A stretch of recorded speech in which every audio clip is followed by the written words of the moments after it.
Bismillahirrahmanirrahim. Assalamualaikum warahmatullahi wabarakatuh. Alhamdulillahirabbil alamin. Allazi anzala sakinata fi qulubil mu'minin liyazdadu imanan ma'a imanihim. Allahumma salli ala Muhammad wa ala alihi wa sahbihi ajma'in, amma ba'd. Faqad qala Allah ta'ala fi ayatihil karim wa huwa asdaqul qailin. A'udzu billahi minasyaitonir rajim. Bismillahirrahmanirrahim. Ya ayyuhalladzina amanu kutiba alaikumussyiyam kama kutiba alal ladzina min qablikum la'allakum tattaqun. Shadaqallahul azim. Amma ba'd. Anak-anakku yang Bapak cintai karena Allah, pemirsa Army TV dimanapun Anda berada, alhamdulillah wa syukur ala ni'amillah. Sampai saat ini Allah masih memberikan waktu kepada kita untuk kembali menikmati Ramadan tahun ini 1442 Hijriah dalam keadaan sehat walafiat. Tentunya lahir dan batin kita dalam keadaan menerima untuk terus melaksanakan ibadah-ibadah yang telah Allah perintahkan di bulan yang penuh dengan kemuliaan ini. Sahabat Army TV dimanapun Anda berada, tentunya bulan suci Ramadan hadir di antara kita semua bukan hanya sebatas singgah, tetapi sejatinya di bulan suci Ramadan ini mengandung berbagai macam hikmah-hikmah, keistimewaan, kemuliaan. Sebagaimana Rasulullah Muhammad SAW dalam hadisnya, "Man shoma Ramadhana imanan wa ihtisaban, ghufira lahu ma taqaddama min dzambi."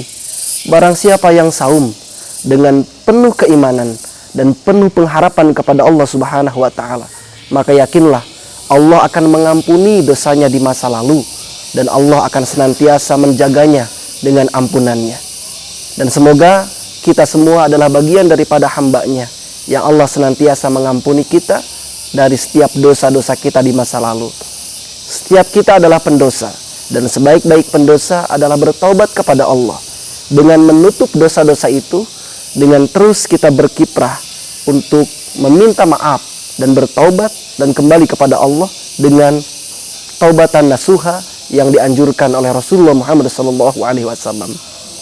Insyaallah hari ini akan menyampaikan materi tentang hadis baginda Rasulullah Muhammad SAW tentang Ramadan.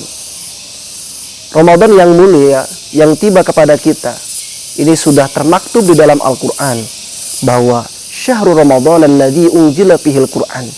Bulan Ramadan adalah bulan di mana diturunkannya Al-Quran. Bahkan di ayat-ayat yang lain, Ramadan salah satu bulan yang disebutkan oleh Allah sebagai bagian daripada diwajibkannya kita untuk berpuasa. Adapun di bulan suci Ramadan ada satu hadis yang hari ini akan Bapak sampaikan. Mudah-mudahan hadis ini senantiasa memotivasi kita untuk terus berbenah di bulan suci Ramadan ini. Para ulama sepakat menamai bulan suci Ramadan dengan kata atau dengan bahasa syahrut tarbiyah. Ramadan sebagai bulan pendidikan, bulan di mana yang mampu membawa perubahan kepada diri kita untuk terus berkiprah menjadi lebih baik lagi, untuk terus berbenah menjadi pribadi yang lebih baik lagi. Maka kita perlu menggali ilmu-ilmu yang menyebabkan kita berubah di hadapan Allah Subhanahu wa taala. Sahabat Army TV dimanapun Anda berada, ada satu hadis yang sangat luar biasa. Mungkin Anda semua di rumah, para orang tua, juga sahabat Army TV semua sudah menghafal atau sudah kenal, bahkan sudah memahami hadis ini. Namun tidak ada salahnya kita bareng-bareng untuk kembali mempelajari. Mudah-mudahan semakin bertambah hafalan kita, semakin kuat ingatan kita. Bahkan lebih jauhnya, semoga Allah yang Maha Mulia senantiasa menjadikan pribadi-pribadi kita yang terus haus akan ilmu, sehingga menambah hasanah keilmuan, cakrawala keilmuan kita untuk dikembangkan kepada orang-orang yang ada di sekeliling kita untuk menambah manfaat kepada diri kita. Sahabat Army TV yang dimuliakan oleh Allah Subhanahu wa taala. Hadis ini singkat, namun mudah-mudahan senantiasa sekali lagi menambah jiroh keimanan kita dan menambah semangat kita dalam melaksanakan ibadah di bulan suci Ramadan ini. Hadis ini diriwayatkan oleh Abu Hurairah. Kalau di dalam bahasa Arab, an Abi Hurairah radhiyallahu anhu, anna Rasulullah sallallahu alaihi wasallam qala, "Idza jaa Ramadan, putihat abwabul jannah wa ghliqat abwabun nar wa supidat asyayatin." Rawahu Bukhari Muslim. Di dalam hadis ini, hadis yang singkat namun mewakili pertanyaan-pertanyaan yang hari ini ditanyakan oleh seluruh kaum muslimin yang melaksanakan saum di bulan suci Ramadan. Ada beberapa pertanyaan yang masuk kepada para mubaligh, kepada para asatid, mengenai bagaimana sih pendapat para mubaligh, para ustadz, para kiai tentang bagaimana ketika Allah di bulan suci Ramadan yang katanya pintu-pintu surga itu dibuka, pintu-pintu neraka itu ditutup, dan bahkan setan-setan itu dibelenggu. Nah, hari ini insya Allah kita akan mencoba untuk menggali dari apa-apa yang telah menjadi bumerang pertanyaan daripada masyarakat Islam di bulan suci Ramadan ini. Yang pertama, para ulama sepakat memahami tentang putihat abwabul jannah. Putihat abwabul jannah, membuka pintu-pintu surga. Idza jaa Ramadan, ketika datang kepadamu bulan suci Ramadan, maka apa yang terjadi? Putihat abwabul jannah. Allah akan membuka pintu-pintu surga. Allah membuka pintu-pintu surga.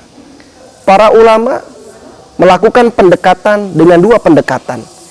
Makna yang pertama bisa jadi disebut dengan makna hakiki, yang kedua bisa jadi disebut dengan makna majasi. Makna yang hakiki sesuai dengan hadis yang tadi disampaikan, bahwa memang secara nyata surga hari ini sudah Allah disediakan di alam akhirat tentunya, yang dibuka oleh Allah setiap datangnya bulan suci Ramadan. Itu makna secara hakiki. Namun yang hari ini harus kita betul-betul memahami adalah makna secara majasi.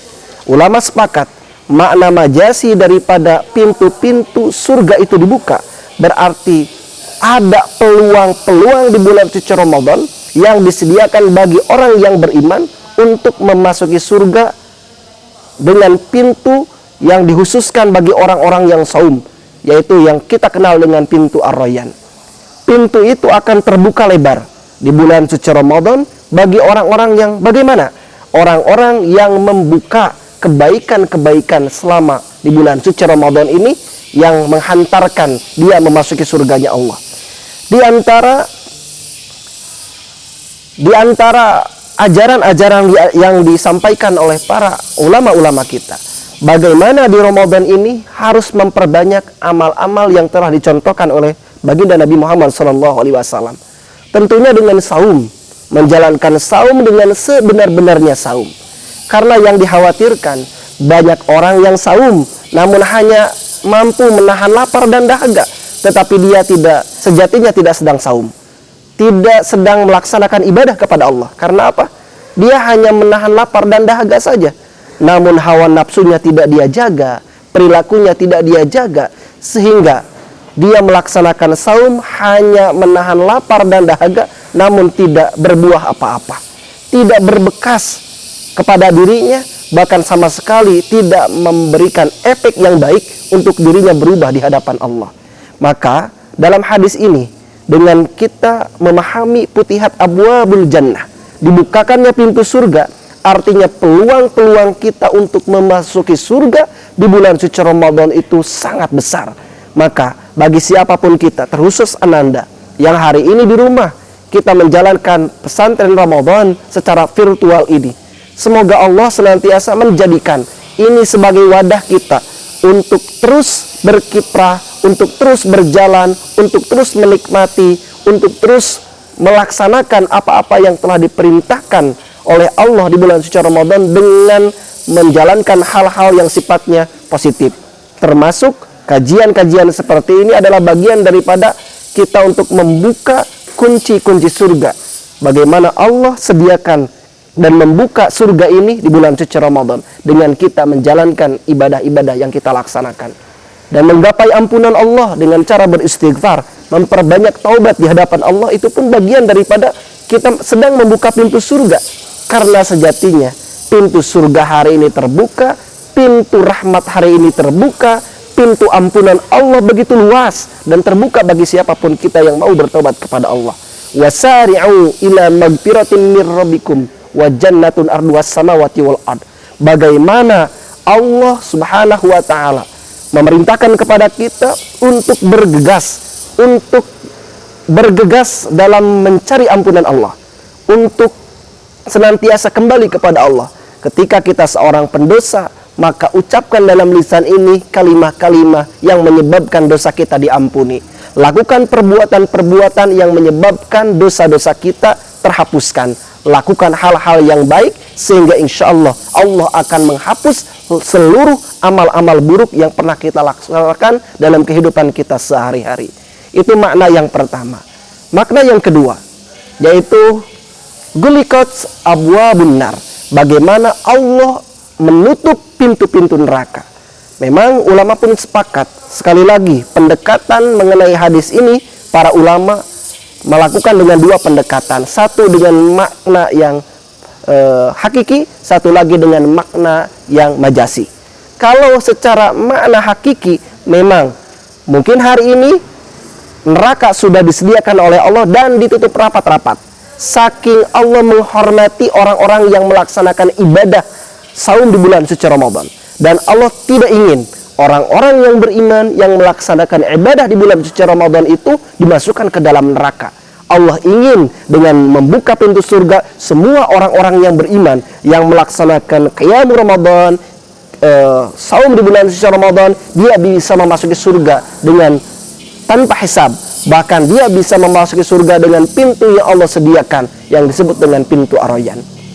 Dengan ditutupnya neraka, itu makna yang hakiki. Ada makna najasi yang harusnya kita simpulkan bahwa sejatinya diri kita dituntut di bulan suci Ramadan itu untuk meninggalkan perkara-perkara yang sifat-sifat syaitan yang ada di dalam diri kita. Sifat syaitan itu bisa disebut dengan akhlak-akhlak mazmumah. Sifat syaitan itu bisa disebut sifat yang lalai. Sifat syaitan itu bisa disebut sifat yang dimana ketika kita berbuat sesuatu yang dilaksanakan oleh hal-hal yang tidak baik, hal-hal yang menyebabkan diri kita terjerembab pada kesesatan-kesesatan, maka syaitan itu tidak ingin diri kita semua itu dalam keadaan taat kepada Allah. Yang diinginkan oleh syaitan kita masuk ke dalam wadahnya sehingga kita disesatkan olehnya dan di akhirat kita akan membersamainya untuk dimasukkan ke dalam neraka. Nauzubillah, summa nauzubillahi min dzalik. Maka makna daripada dipenjarakannya, makna daripada ditutupnya yang disebut dengan pintu neraka yang berarti kita hindarkan segala hal-hal yang sifatnya akan membawa kita ke dalam neraka tersebut. Di dalam salah satu hadis tersebut mungkin sudah kita pahami tentang bagaimana kita ingin mencapai yang disebut dengan halawatul iman, ya. Salasun man kunna fihi wajada halawatul iman ayakunallahu wa rasuluhu ahabba ilaihi mimma siwahuma wa ayyuhibbal mar'a la yuhibbuhu illa lillah wa ayyakraha ayyauda fil kufri kama yakrahu ayyukdata fiddar. Sebagaimana orang yang beriman, yang menikmati keimanan, yang ingin mencapai derajat halawatul iman, dia enggan untuk berbuat maksiat, baik di bulan suci Ramadan maupun setelah bulan biasa. Di selain bulan suci Ramadan, kita pun enggan untuk bermaksiat, seperti kita tidak mau dimasukkan ke dalam api neraka. Sebagaimana gambaran daripada Quran, api neraka itu sangat mengerikan. Ditambah lagi kabar-kabar yang disampaikan oleh Nabi, bahkan disampaikan dengan kisah-kisah, bahkan oleh para alim ulama mengenai bagaimana kabar-kabar penghuni neraka itu yang sangat mengenaskan, sangat mengerikan. Bahkan mungkin telinga kita tidak sanggup untuk mendengar daripada kabar-kabar tentang api neraka ini. Semoga Allah senantiasa menjaga kita dan senantiasa kita dimasukkan menjadi golongan-golongan yang dihindarkan daripada siksa api neraka. Sebagaimana doa kita, Rabbana atina fid dunya hasanah wa fil akhirati hasanah wa qina azabannar. kita ingin yang terakhir daripada doa kita, waqina azabannar, agar kita dihindarkan daripada siksa api neraka. Yang terakhir, yang dimaksud dengan sufidat syayatin, bagaimana syaitan itu dibelenggu, syaitan itu dirantai. Secara majasi, secara hakiki memang mungkin syaitan itu diikat oleh Allah agar tidak berkeliaran di bulan suci Ramadan untuk mengganggu kehusuan beribadahnya umat-umat Islam yang beriman dalam melaksanakan ibadah saum. Namun secara majasi para ulama pun sepakat bahwa sejatinya dibelenggu syaitan bukan berarti syaitannya diikat, tetapi sejatinya kita dituntut untuk mengikat perilaku-perilaku yang selama ini diajarkan oleh syaitan untuk senantiasa mempengaruhi keimanan kita. Sebagaimana dalam Quran An-Nas, Allah memberikan gambaran tentang bagaimana syaitan senantiasa merasuki kita dengan terus menghembuskan apa? Menghembuskan sesuatu yang tidak baik agar kita berperilaku seperti halnya syaitan. Yuwaswisu fi sudurin nas. Dia selalu mendesiskan, meniupkan hal-hal yang negatif kepada kita. Bahkan orang yang ibadah pun syaitan enggan. Orang beribadah ketika melaksanakan sholat, enggan sholatnya diterima oleh Allah. Maka dia hembuskan syaitan-syaitan yang menyebabkan dirinya terjerambab pada kesesatan, sehingga sholatnya tidak diterima oleh Allah karena ada riya di dalamnya, karena ingin dipuji dan lain sebagainya. Nauzubillah summa nauzubillahi min dzalik. Maka di dalam Quran Shad ayat 182 sampai 183, bahwa di sana setan-setan itu berjanji kepada Allah bahwa dia akan menyesatkan sesat-sesatnya umat manusia, illa ibadaka minhum al-mukhlisin, kecuali hamba-Mu ya Allah yang senantiasa di dalam dirinya ada keikhlasan. Jadi orang-orang yang ikhlas itu menerima, ikhlas itu senantiasa yang dituju hanya Allah, yang di hatinya hanya Allah, maka syaitan pun sama sekali tidak akan bisa meluluhkan niatnya, membelokkan niatnya kepada hal-hal yang menyebabkan amalannya tidak diterima. Begitupun saum kita. Mudah-mudahan dengan hadis yang ini menyebabkan motivasi yang dahsyat bagi kita untuk memperbaiki segala amalan-amalan kita di bulan suci Ramadan. Yang terpenting, siapapun kita, mari kita berbenah. Bulan suci Ramadan yang tiba di antara kita semua harus memberikan efek yang luar biasa. Jangan sampai Ramadan hanya sebatas lewat, hanya sebatas singgah, tetapi tidak berbekas di dalam hati kita. Maka mulai saat ini, bismillah, kita niatkan. Mumpung masih diberikan waktu ke depan, andaikan Allah masih memberikan usia kepada kita, maka mari kita nikmati Ramadan ini. Sehingga esensi daripada Ramadan untuk menjadikan pribadi kita muttaqin, orang-orang yang bertakwa, bahkan lebih jauhnya menjadi Idul Fitri, kembali kepada sucinya diri kita, sebagaimana kita diciptakan oleh Allah dalam keadaan suci. Mudah-mudahan Allah senantiasa meridhoi kita, menerima saum kita, dan menerima qiyamul Ramadan, hal-hal ibadah-ibadah yang kita laksanakan di bulan suci Ramadan. Mungkin itu yang bisa Bapak sampaikan pada kesempatan pagi hari ini. Mudah-mudahan Allah yang Maha Menuntun senantiasa meridhoi langkah kita untuk terus berbenah, menjadikan Ramadan sebagai rumah perubahan kita, menjadikan Ramadan sebagai syahrul tarbiyah, menjadikan Ramadan sebagai syahrul maghfirah, syahrul barakah, dan senantiasa Ramadan menjadi syahrul rahmah yang memberikan rahmat bagi kita semua yang terus berusaha untuk memperbaiki diri dan menikmati Ramadan dengan ibadah-ibadah yang telah dicontohkan oleh baginda Rasulullah Muhammad sallallahu alaihi wasallam. Demikian, mohon maaf apabila banyak kekurangan. Nasrun minallah wa fathun qarib wa basyiril mu'minin. Wassalamualaikum warahmatullahi wabarakatuh.